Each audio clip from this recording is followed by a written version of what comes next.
Hello everyone. आज हम लोग डिस्कस कर रहे हैं रिडम्पशन ऑफ प्रेफरेंस शेयर्स के बारे में।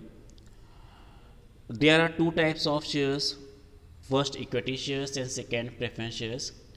इक्विटी शेयर्स का पेमेंट नहीं होता है मीन्स कंपनी को इक्विटी शेयर्स को रिडीम नहीं करना पड़ता है, बट प्रेफरेंस शेयर्स का after a certain time payment करना होता है।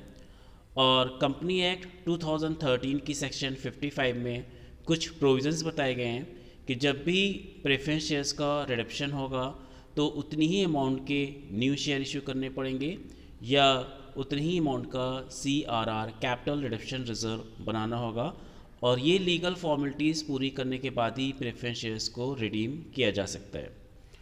तो किस तरह से एंट्री पास होती है as per section 55 of the company act 2013 के प्रोविजंस के अकॉर्डिंग। सबसे फर्स्ट हम लोग एंट्री पास कर लेते हैं amount due to preference shares holder. जितना हमें रिडीम करना है उसके लिए हम एंट्री पास करेंगे preference share capital account DR। और अगर ये रिडम्पशन आपका प्रीमियम पे हो रहा है then premium on redemption account DR to preference share holder account. अगर ये आपका रिडम्पशन एट पार हो रहा है तो हम preference share capital account DR to preference share holder account की एंट्री पास करेंगे और प्रीमियम ऑन रिडम्पशन की एंट्री पास नहीं करेंगे। साथ ही एक बात ये भी याद रखनी है कि जो भी प्रेफरेंस शेयर्स का पेमेंट होगा वो फुली पेड अप होना चाहिए। अगर वो पार्टली कॉल्ड अप है तो पहले उसको फुली पेड अप करेंगे, और अगर किसी शेयर्स पे कॉल्स इन अरियर है तो उसका रिडम्पशन नहीं होगा। अब हमें जितना प्रेफरेंस शेयर कैपिटल का पेमेंट करना है उतने ही के हम शेयर इशू करेंगे या CRR बनाएंगे।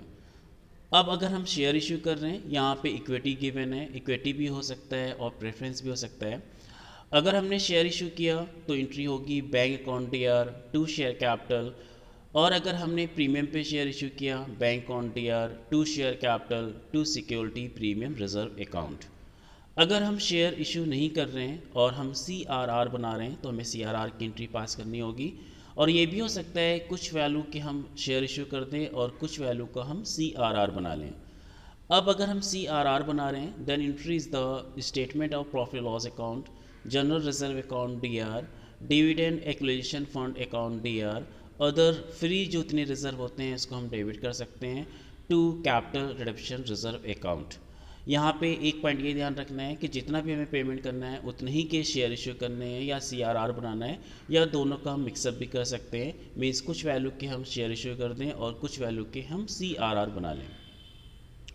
अब जो अगर हम प्रेफरेंस शेयर्स का प्रीमियम पे पेमेंट कर रहे हैं तो हमें उस प्रीमियम को एडजस्ट करना होगा, और उसके लिए हम देखेंगे पहले security premium amount, security premium reserve से एडजस्ट करेंगे। और अगर सिक्योरिटी प्रीमियम रिजर्व में वैल्यू अवेलेबल नहीं है तो हम प्रॉफिट एंड लॉस अकाउंट से लेंगे। Then increase the security premium reserve account DR, statement of profit and loss account DR to premium on redemption. पहले प्रीमियम से लेना है और अगर प्रीमियम से सिक्योरिटी प्रीमियम वैल्यू इतनी नहीं है तो हम फिर statement of profit loss account से वैल्यू को कवर करेंगे।